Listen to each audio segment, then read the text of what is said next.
সবাইকে স্বাগত জানিয়ে শুরু করছি ক্লাস 8 এর ম্যাথমেটিক্স এর অনুশীলনী 3.2 এর 11 নাম্বার থেকে।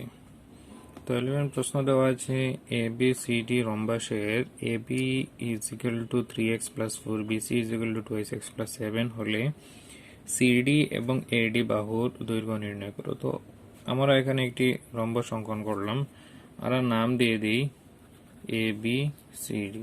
তো রম্বসের ক্ষেত্রে আমরা জানি যে রম্বসের সব বাহু কি থাকে, সমান থাকে, সব বাহু সমান হচ্ছে এবি সমান বিসি সমান সিডি সমান এডি। তাহলে এবির যে মান হবে বিসিরও মান সেম হবে, ডিসির মানও সেম হবে, এডির মানও সেম হবে। তো প্রথমত আমরা কি করব, তো এখান থেকে আমরা এক্স এর মান বের করব। এক্স এর মান বের করতে হলে তো আমরা লিখতে পারি যে রম্বসের ক্ষেত্রে যে এবি বাহু সমান বিসি বাহু। তো প্রথমত আমরা লিখে নেব যে এবি = বিসি, আর এখান থেকে আমরা এক্স এর মান বের করব। তো প্রথমত আমরা লিখে নিলাম যে রম্বসের বাহুগুলির দৈর্ঘ্য সমান। তো এখান থেকে আবার লিখতে পারি যে এবি = বিসি। তাহলে এবির মান কি আছে এখানে আমাদের 3x + 4 = বিসির মান আমাদের কি আছে 2x + 7। তো 3x এখান থেকে 2x যদি আসে তাহলে মাইনাস হয়ে আসবে, আর এখানে 7 + 4 যদি আসে তাহলে -4 হয়ে যাবে। তো 3x - 2x মানে x, আর 7 - 4 3, তাহলে x এর মান কি হলো 3 হয়ে গেল। তো এখানে আমাদের দেওয়া আছে ডিসি এবং এডির মান বের করার জন্য। তাহলে ডিসির মান যা হবে এডির মান তা হবে। তো আমরা এভাবে লিখতে পারি যে এবির মান যা আছে বিসির মানও তা, সিডির মানও সেম, সবই সেম।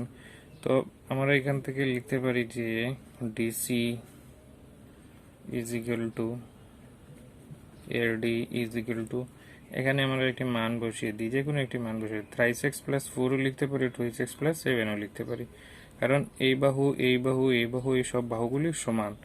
তাহলে এখানে আমরা লিখে নিই 3x + 4 = 3 × x এর ভ্যালু কি পেয়েছি 3 + 4 = 3 3 = 9 + 4 = কি 13। তাহলে ডিসি এডি বা এবি সব বাহুর মান কি হবে 13 হবে। তো নাম্বার 12, ABCD সমান্তরিকের AC ও BD কর্ণ দুটি ই বিন্দুতে সমদ্বিখণ্ডিত হয়। A = 10x হলে AC এর মান বের করো। তো আমরা এটাকে নাম দিয়ে দিই A B C, আর এই হলো D, হলো সমান্তরিক। তাহলে এসি এবং বিডি কর্ণ, তাহলে এসি কর্ণ যদি হয় তাহলে আমরা এখান থেকে এসি কর্ণ অঙ্কন করি।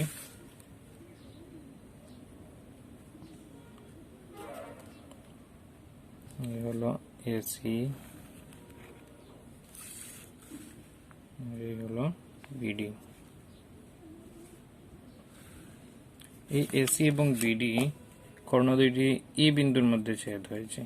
তো এই বিন্দুর মধ্যে যদি ছেদ হয়, তো আমরা জানি যে কর্ণ এসি বিডি কে সমদ্বিখণ্ডিত করবে, সমদ্বিখণ্ডিত। তো এখানে দেওয়া আছে এ থেকে ইর যে মান, এ থেকে ই বলতে এই জায়গা থেকে অতটুকু পর্যন্ত, তার মান দেওয়া আছে 10x হিসাবে দেওয়া আছে। তাহলে এসির মান বের করব। তাহলে এসির মান কি হবে, তো আমরা জানি এই বিডি যে কর্ণ, এই বিডি কর্ণ এসি কে সমান দুই ভাগে ভাগ করেছে। তাহলে এই এসি = কি হবে 2 × 10x হবে। তো আমরা এভাবে লিখতে পারি, প্রথমে লিখে নিই এখানে AE = 10x এবং x = 3 হিসাবে দেওয়া আছে। তো এসি আমরা বের করব। তাহলে এসি = কি লিখতে পারি, এসি = আমরা লিখতে পারি 2 × এসি, এখান থেকে এখানে এসি = আমরা লিখতে পারি 2 × AE। তাহলে 2 × AE এর মান কি আছে 10x আছে, আবার আমাদের 10 আবার x এর মান কি আছে আবার 3 আছে, তাহলে কি হবে 20, তার সাথে আবার 3 যদি ইন্টু করা হয় তাহলে কি হবে 60 হয়ে যাবে। তাহলে এই হলো এসি এর মান। তো 13 প্রশ্ন হলো এ বি সি ডি সামান্তরিকে বিডি কর্ণের উপর এ ই ও সি এফ লম্ব, দেখাও যে এ ই ডি সর্বাঙ্গসম ত্রিভুজ সি ই এফ। এখানে সর্বাঙ্গসম, তাহলে সর্বাঙ্গসম বিষয়ে একটু বুঝিয়ে দিচ্ছি। তো প্রথমত আমরা ছবির মধ্যে এখানে এ বি সি ডি, আর এখানে দেওয়া আছে যে এ ই, তাহলে এখানে দেওয়া আছে এ ই, এ থেকে ই এবং সি থেকে এফ, এই দুইটি কি আছে লম্ব আছে, এই দুইটি লম্ব বিডি যে বাহু আছে, বিডি যে কর্ণ বাহু বা কর্ণ আছে, এই কর্ণের মধ্যে কি আছে, এই বিডি কর্ণের মধ্যে দণ্ডায়মান হিসাবে আছে। তো এ থেকে ই এখানে যদি লম্ব হয় তাহলে এখানে কি হবে 90 ডিগ্রি কোণ হবে, এদিকেও 90 ডিগ্রি কোণ হবে। এবং সি এফ, এই সি এফ যদি হয় তাহলে এখানে 90 ডিগ্রি কোণ উৎপন্ন হবে, লম্ব মানে 90 ডিগ্রি হিসাবে, 90 ডিগ্রি হিসাবে, তাহলে এখানে কি হবে 90 ডিগ্রি 90 ডিগ্রি হিসাবে থাকবে। তো তারপর বলেছে এখানের মধ্যে এ ই ডি, তাহলে এ ই ডি বলতে এই ত্রিভুজের কথা, এবং সি এফ বি বলতে সি এফ বি এই ত্রিভুজের, এই দুইটি ত্রিভুজ কি সর্বাঙ্গসম। সর্বাঙ্গসম মানে এই ত্রিভুজের অনুরূপ অংশগুলো এই ত্রিভুজের অনুরূপ অংশের সমান, মানে এই দুইটি ত্রিভুজের অনুরূপ অংশগুলো সমান হবে। যেমন এ ই সমান কি হবে সি এফ হবে, এডি সমান কি হবে বিসি হবে, ডিই সমান কি হবে এফ বি হবে, এই কোণ সমান এই কোণ হবে। এইভাবে যদি সব অংশগুলো সমান থাকে তাহলে আমরা বলতে পারি এই দুইটি ত্রিভুজ সর্বাঙ্গসম। তো প্রথমে আমরা লিখব যে ত্রিভুজ এ ই ডি, এই ত্রিভুজ ও ত্রিভুজ এই সি এফ বি থেকে পাই।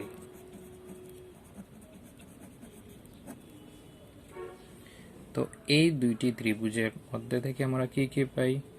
তো প্রথমত আমরা বলতে পারি, দেখো এখানে কি আছে, একটি জেড আছে। এই যে এইটি হলো এ বি সি ডি হলো একটি সামান্তরিক, তাহলে সামান্তরিকের বিপরীত বাহু সমান এডি সমান বিসি, তাহলে এডি সমান বিসি যদি হয় তাহলে এই বাহু সমান এই বাহু আমরা বলতে পারি। তাহলে এই বাহু যদি সমান হয় তাহলে এখান থেকে এখানে যাবে, আবার এখান থেকে এখানে, এখান থেকে এখানে, তাহলে এই হলো একটি জেড। তাহলে এই জেড যদি হয় তাহলে এই যে কোণ আছে এই ত্রিভুজের জন্য এই কোণ হবে, আর এই ত্রিভুজের জন্য কি হবে এই কোণ হবে, এই দুইটি কোণ সমান। তাহলে প্রথমত তো আমরা লিখতে পারি এই কোণকে আমরা কিভাবে লিখতে পারি angle A D E, A D E বলতে এই কোণ ইজ ইকুয়াল টু কি হবে C B F, angle C B F সমান কি হিসাবে সমান, একান্তর কোণ হিসাবে সমান। তাহলে আমরা লিখতে পারি এখানে একান্তর কোণ। তারপর আমরা বলতে পারি যে এটি একটি সামান্তরিক এ বি সি ডি সামান্তরিক, তাহলে সামান্তরিকের বিপরীত বাহু সমান, তাহলে এডি সমান আমরা লিখতে পারি বিসি, তাহলে এডি সমান বিসি। তো ব্র্যাকেটে লিখতে পারি বিপরীত বাহু,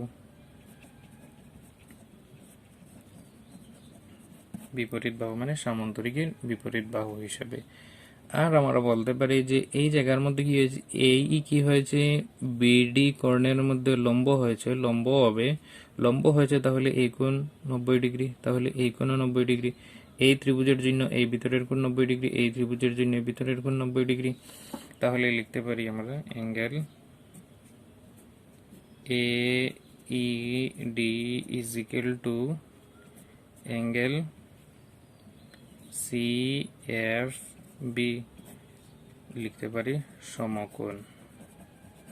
তাহলে কি হলো, এই ত্রিভুজের জন্য এই কোণ, এই ত্রিভুজের জন্য এই কোণ সমান। তারপর আমরা লিখলাম যে এই ত্রিভুজের জন্য এডি বাহু, এই ত্রিভুজের জন্য বিসি বাহু সমান বিপরীত বাহু হিসাবে, আর এই ত্রিভুজের জন্য এই কোণ আর এই ত্রিভুজের জন্য এই কোণ সমান। তাহলে আমাদের কি হয়েছে, এই দুইটি ত্রিভুজের অনুরূপ অংশগুলি সমান। তাহলে আমরা লিখতে পারি অতএব ত্রিভুজ এ ইর ডি সর্বাঙ্গ সম ত্রিভুজ সি এফ বি।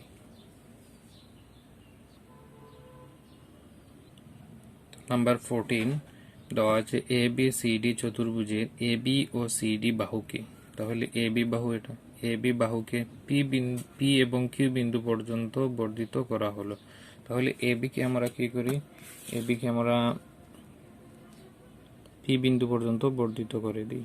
তাহলে এ বি কে এখানে পি বিন্দু পর্যন্ত বর্ধিত করা হলো, এবং সিডি যে বাহু আছে সিডি কে কিউ বিন্দু পর্যন্ত। তাহলে সিডি কে আমরা কিউ বিন্দু পর্যন্ত বর্ধিত করে দিই, নাম দিয়ে দিই আমরা কিউ।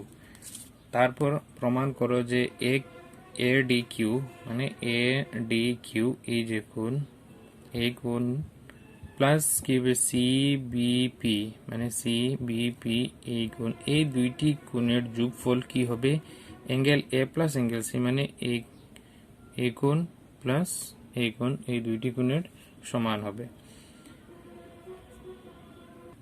তো এই প্রমাণটি করতে হলে প্রথমত আমরা এই চিত্র থেকে আরো একটি অংশ যোগ করব। যেমন এখানে আমরা প্রথমত কি করব, এসি কে যোগ করব। এটা কিন্তু প্রশ্নের মধ্যে বলা হয়নি, আমাদের সুবিধার জন্য, প্রমাণের সুবিধার জন্য আমরা কি করছি, এসি কে যোগ করছি। তাহলে এসি কে আমরা কি করব, যোগ করলাম।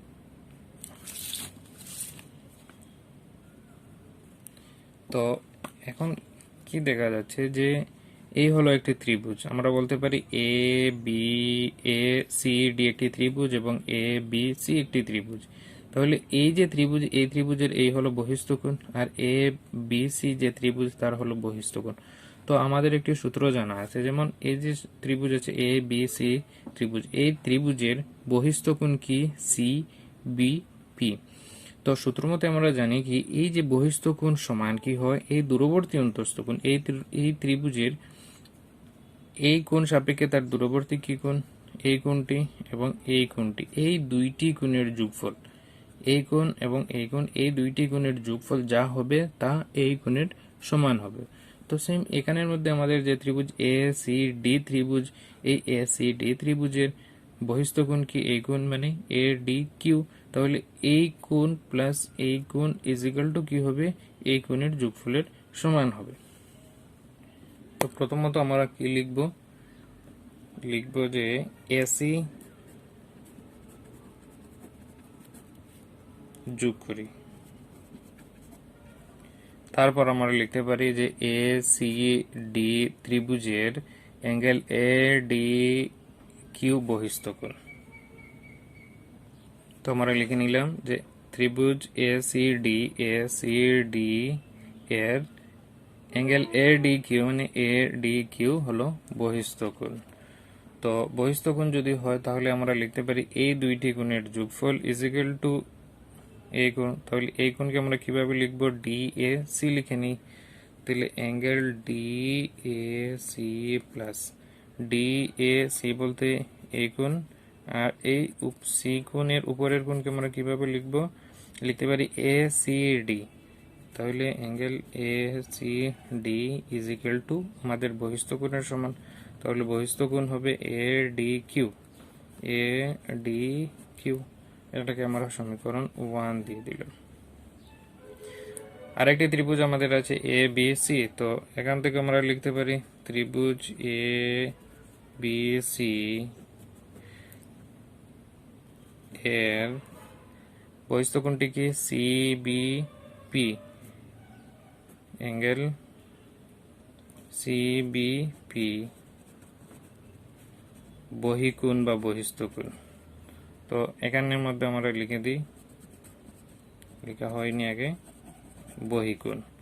তো এই ত্রিভুজের ক্ষেত্রে উত্তর সীমা আমরা লিখতে পারি যে এই কোণ প্লাস এই কোণ ইজ ইকুয়াল টু এই কোণ। তো এই কোণ আমাদের কি আছে, সি এ বি।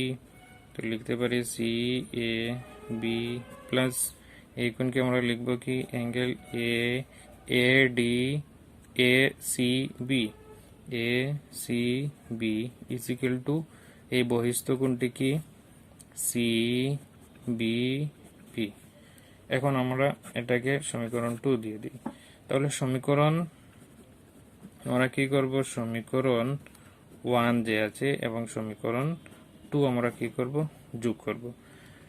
তো সমীকরণ দুইটিকে যোগ করার নিয়ম হলো দুইটি সমীকরণের বাম দিক প্লাস কি হবে, বাম দিক হবে, আর ডান দিক প্লাস ডান দিক হবে। তাহলে এই সমীকরণ দুইটিকে যদি প্লাস করা হয় তার বাম দিকে আমাদের কি আছে, আছে ডি এ সি প্লাস আছে অ্যাঙ্গেল এ সি ডি। আর এই 2 নম্বর সমীকরণের বাম দিকে আছে কি, C A B angle C A B plus আছে angle A C B is equal to, এখন ডান দিক প্লাস ডান দিক হবে। তো ডান দিকে প্রথম সমীকরণে কি আছে, এ ডি কিউ প্লাস তার বাম দিকে আছে সি পি পি। এখন দেখো এই যে ডি এ সি বলতে, ডি এ সি বলতে এই কোণ হয়েছে, আর সি এ বি বলতে এই দুইটি কোণ। তাহলে সি এ বি বলতে এই কোণ। তো আমরা এটাকে আবার আলাদাভাবে লিখে নিই। তো এভাবে লিখতে পারি যে ডি এ সি প্লাস এই কোণকে আমরা আগে লিখে নিই সি এ বি প্লাস কি হবে, angle A C D plus এখানে কি আছে, angle A C B is equal to, এটা যেভাবে আছে রেখে দিই, A D Q plus C B P.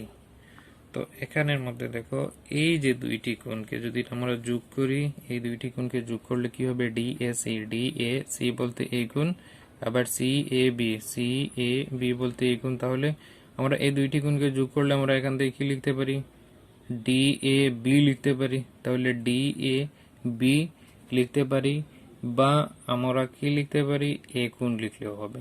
এ কোণ বলতে এই সম্পূর্ণ দুইটি কোণকে একসাথে এ কোণ বলে।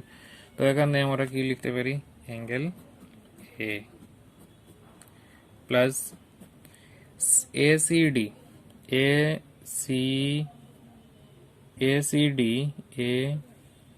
সি ডি বলতে এই কোণ, আবার এ সি বি বলতে এই নিচের কোণ। তাহলে দুইটি কোণ কে আমরা একসাথে কি বলতে পারি, অ্যাঙ্গেল সি। তাহলে হয়ে গেল ইজ ইকুয়াল টু কি, অ্যাঙ্গেল এ ডি কিউ যেভাবে আছে থাকবে, আর অ্যাঙ্গেল সি বি পি যেভাবে আছে থাকবে। তো আমাদের প্রমাণে ছিল এ ডি কিউ, তো এখানে আমাদের এ ডি কিউ আছে, অ্যাঙ্গেল সি বি পি তাহলে তো সি বি পিও আছে, আর angle A plus angle C, angle A plus angle C. তো এটাকে আমরা প্রশ্নের মধ্যে যদি লিখি তাহলে লিখতে পারি, অতএব angle A D Q plus angle C B P is equal to angle A plus angle C. হয়ে গেল। নাম্বার 15 দেওয়া আছে, এ বি সি ডি সামান্তরিকের অ্যাঙ্গেল এ অ্যাঙ্গেল বি সমকোণের সমদ্বিখণ্ডক যদি ও বিন্দুতে মিলিত হয় তবে এ ও বির মান নির্ণয় করো। তাহলে এখানে আমাদের এই কোণ হলো এ কোণ, এই কোণ হলো বি কোণ, এই দুইটিকে একটি সমদ্বিখণ্ডক, এই হলো একটি সমদ্বিখণ্ডক, বা ও এ হলো এ কোণের সমদ্বিখণ্ডক এবং ও বি হলো কি, অ্যাঙ্গেল বি কোণের সমদ্বিখণ্ডক। তাহলে এই দুইটি কোণকে যদি সমান দুই ভাগে ভাগ করা হয় তাহলে এই কোণের আমরা মান বের করব, এ ও বি কোণের মান বের করব। তো আমরা জানি সামান্তরিকের সন্নিহিত কোণ দুইটি সম্পূরকের, মানে এই সম্পূর্ণ এ কোণ এবং সম্পূর্ণ বি কোণ এই দুইটি কোণের মান 180 ডিগ্রি। তো প্রথমে তো আমরা লিখে নিই যে সামান্তরিকের সন্নিহিত কোণ দুইটি সম্পূরক। তো লিখে নিলাম যে আমরা জানি সামান্তরিকের সন্নিহিত কোণ দুইটি সম্পূরক। তো এখান থেকে আমরা লিখতে পারি এই সম্পূর্ণ সামান্তরিকের সন্নিহিত কোণ এ কোণ এবং বি কোণ। তো লিখতে পারি angle A plus angle B is equal to কি হবে, 180 ডিগ্রি হবে। তো এখানে বলেছে যে এই কোণকে কি করা হয়েছে, সমদ্বিখণ্ডিত করা হয়েছে, সমান দুই ভাগে ভাগ করা হয়েছে, মানে সমান ভাগে ভাগ যদি করা হয় তাহলে এই কোণ অর্ধেক হয়ে যাবে, এই কোণ অর্ধেক হয়ে যাবে। তো যদি অর্ধেক হয়ে যায় তাহলে আমরা এভাবে তো লিখতে পারি যে half angle A plus B কোণও কি হবে, হাফ হয়ে যাবে। তাহলে half angle B is equal to 180 degree. এই দুইটি কোণের যোগফল আগে কি ছিল, 180 ডিগ্রি ছিল, এখন কি হবে, হাফ হয়ে গেলে এভাবে তো আমরা লিখতে পারি। তো এখানে দেখা যাচ্ছে যে হাফ অ্যাঙ্গেল এ থাকবে এখানে half angle B is equal to কি হবে, 90 ডিগ্রি। তাহলে বোঝা যাচ্ছে যে এই যে ত্রিভুজ ও এ বি, যে ত্রিভুজ, এই ত্রিভুজের এই কোণ এবং এই কোণ, এই দুইটি কোণের যোগফল কি 90 ডিগ্রি। তাহলে এই হাফ দুইটি কোণের যোগফল যদি 90 ডিগ্রি হয় তাহলে তিনটি কোণের যোগফল কি, ত্রিভুজের তিনটি কোণের যোগফল 180 ডিগ্রি। আর দুইটি কোণের যোগফল যদি 90 ডিগ্রি হয়ে যায় তাহলে বাকি এই কোণের মান কি হবে, 90 ডিগ্রি হবে। তো আমরা এখান থেকে লিখতে পারি যে angle A O B is equal to 180 degree minus কি 90 ডিগ্রি, তার মানে কি হবে, এই কোণ এ ও বির মান কি হবে, 90 ডিগ্রি হবে। নাম্বার 16 দেওয়া আছে একটি চতুর্ভুজের 4টি কোণের অনুপাত 3:4:5:6 হলে কোণগুলির মাপ বের করো। তো আমরা জানি একটি চতুর্ভুজ, এই হলো একটি চতুর্ভুজ, এই চতুর্ভুজের এই 4টি কোণের যোগফল আমরা জানি কি, যোগফল আমরা জানি 360 ডিগ্রি। আর এই অনুপাত হিসাবে দেওয়া আছে, তাহলে আমরা প্রত্যেকটি কোণের মান বের করব। তো এই কোণকে যদি আমরা 3 হিসাবে ধরি তাহলে 3 তো ধরতে পারবো না, আমরা ধরলে তার সাথে কি করতে, এই অনুপাতকে যদি উঠানো হয় তাহলে তার সাথে একটি সাধারণ অনুপাত আমাদের কি করতে হবে, গুণ করতে হবে। তো এই কোণকে আমরা যদি সাধারণ অনুপাত লাগিয়ে আমরা কি দিব, 3x, এই কোণ হবে 4x, এই কোণ হবে 5x, এই কোণ হবে 6x। তো আমরা প্রথমে তো বলতে পারি চতুর্ভুজের 4টি কোণ যথাক্রমে 3x, 4x, 5x এবং 6x। তো লিখে নিলাম যে ধরি চতুর্ভুজের 4টি কোণ যথাক্রমে 3x, 4x, 5x এবং 6x। আর আমরা জানি এই 4টি কোণের যোগফল কি হবে, 360 ডিগ্রি হবে। তাহলে আমরা লিখতে পারি যে 3x plus 4x plus 5x plus 6x is equal two 360 degree. সবকে যদি যোগ করা হয় তাহলে কি পাওয়া যাবে, 18x is equal to 360 degree.